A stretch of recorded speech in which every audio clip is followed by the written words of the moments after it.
Well, we're here with Mark Edwards. Morning, Mark. Morning. Mark's based in the lovely Vale of Glamorgan. Mark, Voltaire Design Ambassador. Mark, it's good to see you. We're pretty much at the start of the year, but you're already off and running, aren't you? You've been busy, busy. Yeah, we're right at the start of the year in terms of our competing, and we were out at Addington last weekend, and yeah, we got up and running with a couple of wins, and we're raring to go for the year ahead. Yeah, and of course you're building on the back of a great year last year. With Hoyd maybe was the highlight, possibly. Yeah, winning the Newcomers and the Grade C at Horse of the Year show was a real highlight for last year, and Stoneleigh the national championships. I think we won 5 championships there. So yeah, that was a real highlight for last year as well. Yeah, we've got a real strong team, and hopefully they've progressed from last year, and really looking forward to everything ahead. So it's obviously promising signs for the future. But can you like take me all the way back to the start and how all this sort of began for you?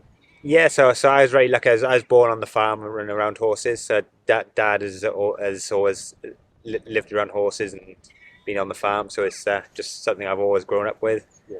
And yeah, from riding ponies as early as I can remember, and just starting off that way, really going to pony club and out hunting and starting competing, and progressed from there. Do you remember your first pony when you started competing and maybe had a bit of success? Yeah, it was a little pony called Cribben Bright Eyes. It was a little 12-2, and that's I think I won my first class with her when I was 8 in an agriculture show called St Mellons. Right. So yeah, I guess you'll remember it like it was yesterday. So Really? yeah, so it all sort of, the buzz from winning sort of started from then. And were you always massively into the ponies and the horses? Were other things you quite thought about doing, or was it always going to be that? Yeah, horses and rugby was the sort of things I sort of grew up wanted to do, and just horses just took over, and that's the way you went. Did you play a bit of rugby, or was mostly school? Was it, I guess? Yeah, I just played with school rugby, and yeah, we had a good school side, and we won a few trophies, and so we had good fun doing school, and then left school and came straight back to the farm with the horses and the sheep, and yeah, so it's been sort of horses ever since. Yeah, I mean, lots of kids ride ponies or whatever, but not many of them. Well, not a lot of them go on and on to the next level, as it were. Do you remember what your sort of breakthrough moments were when you were coming through as a youngster? So we won the national under 16s championship with a mare called Perpetual Motion. Right.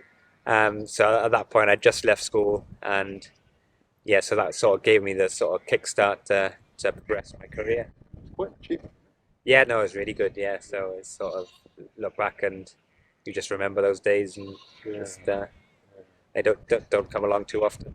Did you feel as if you were building towards that type of success, or did it come out of the blue a little bit? No, we sort of always believed in ourselves, and yeah, so perhaps it's a little bit of a shock to some people that we won that class, but it wasn't a shock to ourselves and the people that we were competing around regularly. I suppose when you get a win like that, it gives you a big kickstart to the next level, then, doesn't it? Yeah, it just gives you more encouragement and the belief in yourself, and just keep working hard and trying to achieve the next goal. Yeah. Tell me about the base here, the setup here and your string and all that at the moment. Yeah, so we've got 175 acres of grassland with the horses and the sheep. Yeah, so it's a real good setup for producing horses, and we're very lucky. All of our land is in one parcel, so we actually don't have to go off the farm if we don't want to. Right. And then with the horses, we've got about 25 stables. Or from youngsters up to the top horses. Right. That's hard work, isn't it? You've got to put the hours in. Yeah, it's a lot of work, but we've got a really good team behind us, and we just crack on and get on with it and put all the hard work in, and hopefully it pays off. Are you pretty much 12 months of the year now? Because I mean, obviously with the indoor and the outdoor season, do you get much of a break at all? With the farm as well. I mean. Yeah, so competing wise, we generally try and have January off, just to give them a little break and freshen up, and that's when we're lambing. So I don't get much of a break, but at least the horses get a little time off. Yeah, I mean, it's obviously a sport notorious for massive highs and extreme lows. What keeps driving you? I mean, success obviously, but what makes you get out of bed in the morning? It's just the wanting to win and the wanting to win, and seeing how far you can go with your own ability and the horses we've got. At the moment, we've got a really strong string we think a lot of. We've got two real nice 8-year-olds, and the older horses are still in their peak at 12 and 13. Right. So so we've got a lot to get up for at the moment. Yeah. In terms of this year ahead, what are your main sort of aims and objectives for 2023? Yeah, so this year I'd like to win a couple of more international Grand Prix if I can with Montrose Tale and Flying Tinker, who I think they're ready to go and jump those classes. Yeah. And then we've got two 8-year-olds, Royal Tail and Dillinger Any, who are just stepping up to 145 level, and we think of a lot of those two. So it's just about producing them and sort of with about two years ahead in mind with them, really. So The layperson perhaps wouldn't know the difference between maybe national classes and international classes. Obviously, it's a higher level of competition. What would be the main differences, competing in Grand Prix around the world to maybe just jumping down the road?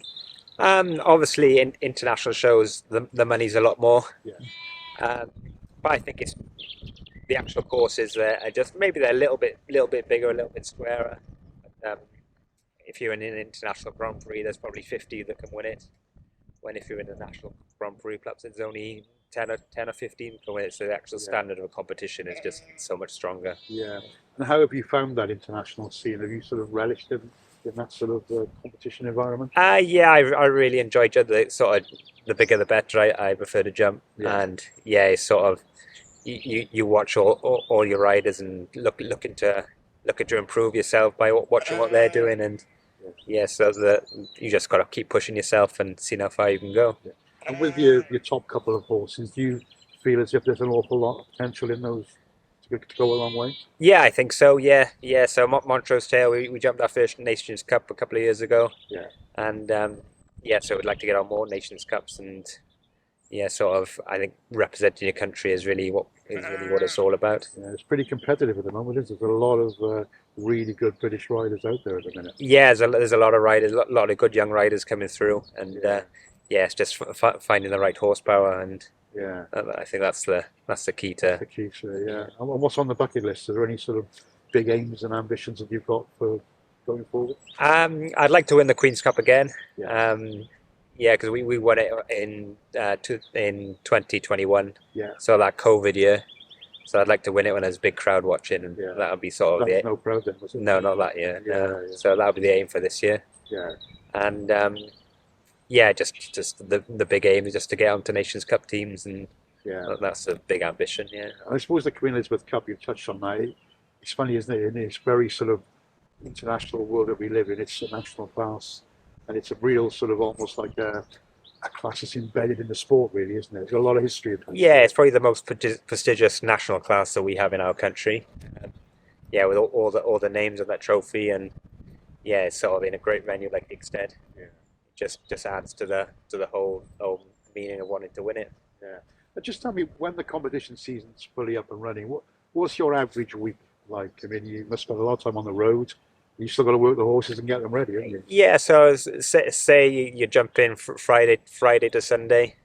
So Monday there'll be a little bit of a lighter day, and then just stretching their legs, and then nice bit of work Tuesday, Wednesday, and then freshen up, then ready for the weekend. Yeah. Yeah. So it's a lot of work, but it's you don't get anywhere without hard work. Is that very much your motto? Yeah. Yeah, definitely. Yeah, the harder you get, the harder you work, the luckier you get, I think. Yeah, absolutely. And just tell me about you've got obviously people working for you, the setup you've got here, with your staff and everything. Yeah, so Dad's still a big part of it. Yeah. So he still rides a lot, and then Josie, our groom, she works really hard. Yeah. And so it's just the three of us mainly, and then the help from my wife, married, and my mum. Right. So it's all sort of a family effort, really. And just talk about your dad. I mean, obviously, I know he's been a big influence on you, really, but how much of an influence has he been for you down the years? Yeah, massive. Yeah, if he's he not only my dad, he's sort of coached me, and he's the one that's sort of had the eye for the horses and what he thinks is good and not so good. Full package. Yeah, so without him, it would have been real hard work. Yeah. I noticed when you won a Hoys, he was pretty much there on your shoulder. He's always around, and he tries to come to all the big shows if he can. And Mum says he's quite grumpy if I'm at a show and he's not. Yeah. And is he one of those people that perhaps maybe doesn't say a lot, but when he does, you actually listen. Yeah, he studies the sport quite a lot. You know, he's always following it and watching it, and he's always looking for new ways to improve. And yeah, he's sort of a real big part to our success. Yeah. Has it always been show jumping, or you sort of dabbled with other, eventing, or? Yeah, no, it's always been show jumping. Yeah. Did a little bit of sort of cross country and pony club and Right. hunter trials, that type of thing. Right. But no, show jumping is it's just always been show jumping.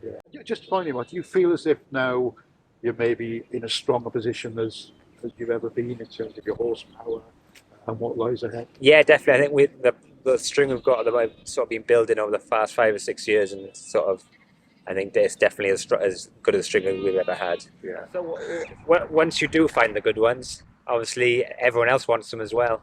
But luckily we've got a couple of very good owners that don't want to sell, and yeah, so luckily we've been in a position that we haven't had to sell, and we can just work on the basics at home, and we know where we're going in the long term.